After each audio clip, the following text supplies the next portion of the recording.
Israel ও যুক্তরাষ্ট্রের যৌথ হামলায় নিহত প্রয়াত সর্বোচ্চ নেতা আয়াতুল্লাহ আলী খামেনির প্রথম জানাজা রোববার ৫ জুলাই তেহরানের ইমাম খোমেনি গ্র্যান্ড মোসাল্লায় অনুষ্ঠিত হয়েছে।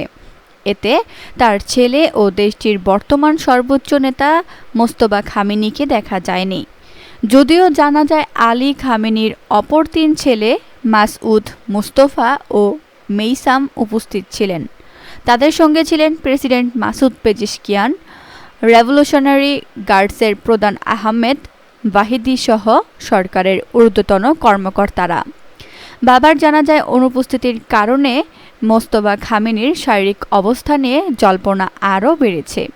গুঞ্জন রয়েছে যে যুক্তরাষ্ট্র ইসরায়েলের বিমান হামলায় তার বাবা নিহত হন। সেই হামলায় তিনিও আহত হয়েছেন। মার্চের শুরুতে দায়িত্ব গ্রহণের পর থেকে তাকে আর জনসমক্ষে দেখা যায়নি। আলী খামেনি ১৯৮৯ সাল থেকে মৃত্যুর আগ পর্যন্ত ইসলামী প্রজাতন্ত্রের নেতৃত্ব দিয়েছেন।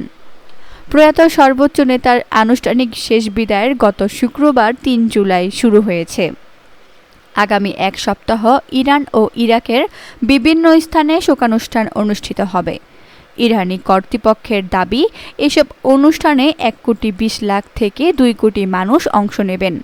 তারা একে শতাব্দীর শেষ বিদায় বলে অভিহিত করছে। বর্তমানে তেহরানের গ্র্যান্ড মুসাল্লা ধর্মীয় কমপ্লেক্সে খামেনির মরদেহ রাখা হয়েছে। সেখানে ৯৭ বছর বয়সী বিশিষ্ট শিয়া আলেম জাফর সোবহানির ইমামতিতে জানাজার নামাজ অনুষ্ঠিত হয়েছে।